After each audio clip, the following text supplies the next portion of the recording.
So for today's video, we're going to be talking about self-love and the things that come with it as well. And since this is a get ready with me and I'm going to just put my simple everyday makeup since I'm just going to the gym and school today. So yeah, I already put my primer on, which is the Fenty Beauty. I guess I'll just start with a question. So if someone were to ask you to list the good traits about yourself or the negative ones, which one would you think would be the easier one to point out? Let me give you a second.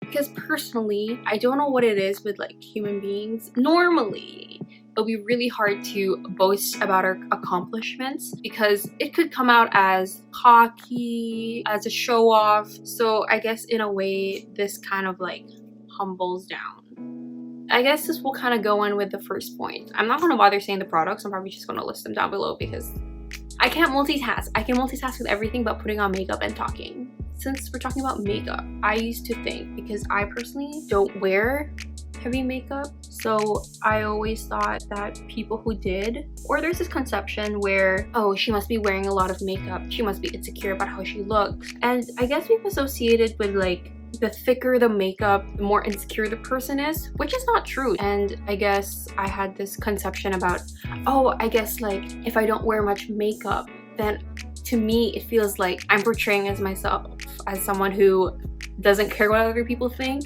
But you know, it's 2020 and you just gotta do whatever you want. How heavy your makeup is versus if you don't put any doesn't really determine how confident you are with yourself and how secure you are as a person. So the amount of makeup you put doesn't determine your self-worth. It just determines how dedicated you are to putting a full face on, because I'm honestly just lazy. The reason I don't do it is because I'm so damn lazy. So I guess we assume that putting on makeup is kind of like a safety blanket, which can be for some people, but it shouldn't be a factor that tells you how secure or how insecure a person is. And even if they did, it's their choice, and you know, makeup is accessible for everyone, so it doesn't matter who they are and how they feel. Maybe they just want to look good that day. Maybe they just had a lot of time, like me filming this video before school. I have time, so might as well. And for me, putting on a lot of makeup kind of is not deceiving for other people, is mostly deceiving to myself, because I just feel like since I don't look like that every day, I kind of feel embarrassed that if I look one way, if I look like full glam one day and I look like a scrub the other day, I feel like I'm just deceiving myself, not necessarily other people. I feel like that's another thing where makeup is a form of self-expression, and I'm just not a baddie, you know? I'm just not fit for the Instagram baddie ABG life. It just doesn't suit me. I just feel like I look stupid as well with that much makeup. So yeah, it's all about your style and preference. It doesn't determine your self-worth. I don't know where this talk is going. Daylight savings had me really wrecked this weekend, so yeah, if your form of self-love is to pamper yourself with skincare and putting on makeup every day, you do you. Like, we all have our ways. Since we're talking about self-love, one of the hardest things for me was about my weight, because I feel like this relates to a lot of Asian households where a lot of people tend to mention your weight as the first thing they say when, example, they haven't seen you in a long time. That's like always one of the first things they ever mention, especially when they haven't seen you in years. And I was like, yeah, I was 12. Body changes. And the thing is, it's like with self-love, what a lot of people don't mention, at least for the people I was surrounded by, was really thinking about the food that you put in your body. Because for the longest time, I always associated weight with like, I'm getting bigger and that's why I'm insecure, but that's why I feel so insecure about my weight.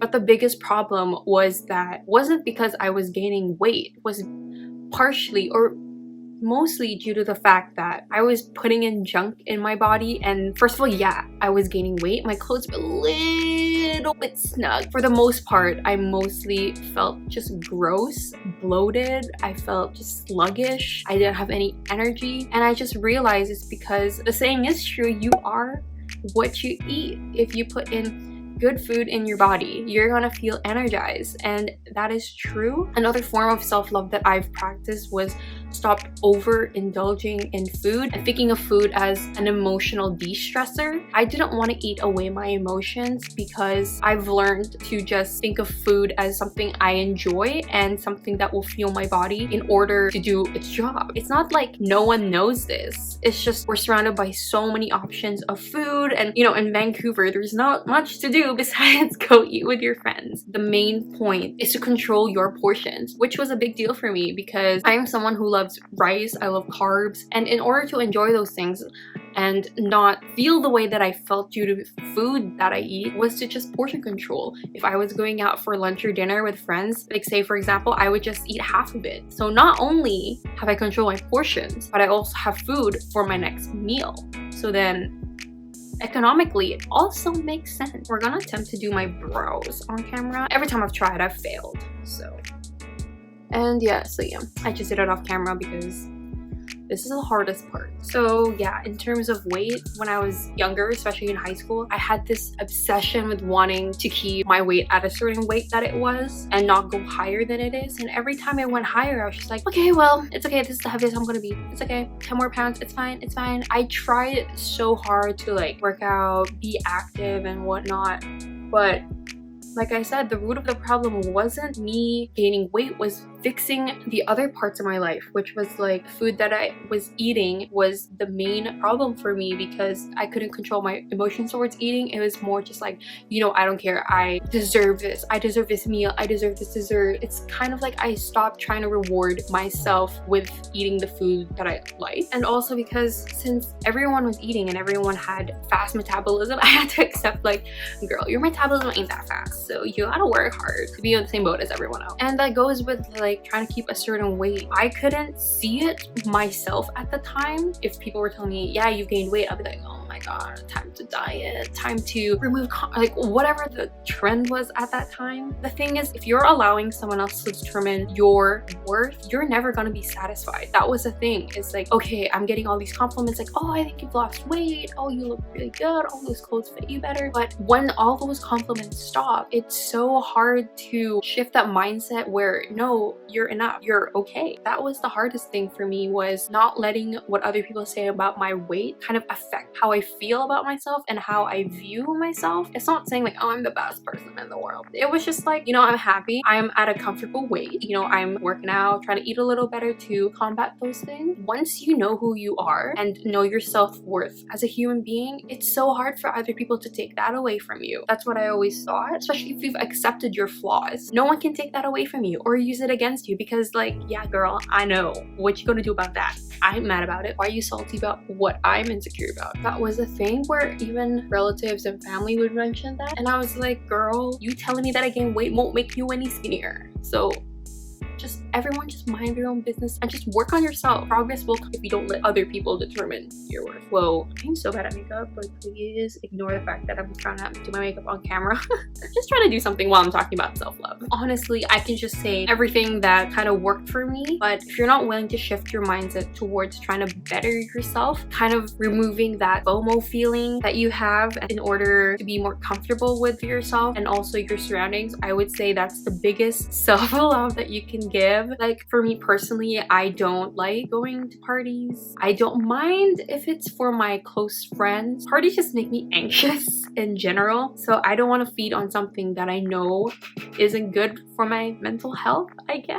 Honestly, I just don't really like small talk. I'm sorry, I just really don't. I just get tired, my brain hurts. I would rather talk. I just realized I was tapping the entire time I was talking. I just know that I don't like small talk. I know that's kind of like, ugh, like, I'm sorry, but so I just put myself away from those kind of situations because I know I don't really feel comfortable. I don't really like alcohol anyways. I like alcohols that taste like juice, so I might as well just drink juice. I'd rather pay for dessert rather than, you know, alcohol, because alcohol is expensive, y'all. When you go to restaurants, not worth those empty calories. Yeah, I just learned to say no to those things as much as, yeah, I feel like I'm missing out. But once I've removed that from my life, I don't think I've drank a lot for like 3 years. I don't miss it. There was a time where I wanted to really stand firm with that belief and value that I didn't want to drink, and those who are really there for me supported that and understood where I was coming from. I just wanted to better my life. Honestly, alcohol just was kind of hindering that. Even if I wasn't hungover the next day, I was so sluggish, I was lazy, I feel so unproductive the next day, and I feel it's so counterintuitive. Like, you had fun the night before, but today you actually want to get stuff done. You can't, because you're not 100% with it. Honestly, I am almost done with my makeup for today. The only thing I'm missing is a lipstick. I know this is really random, but I wanted to try to wear a different lipstick in every video since I have a ton of lipstick. Since it's sunny today, we're probably gonna go with something fresh, something fun, something light. To finish off my makeup, I'm gonna use the Fenty Beauty Stunna lip paint in Uncuffed. That was it for my makeup look, and I'm just gonna continue and ramble on and chat about self-love.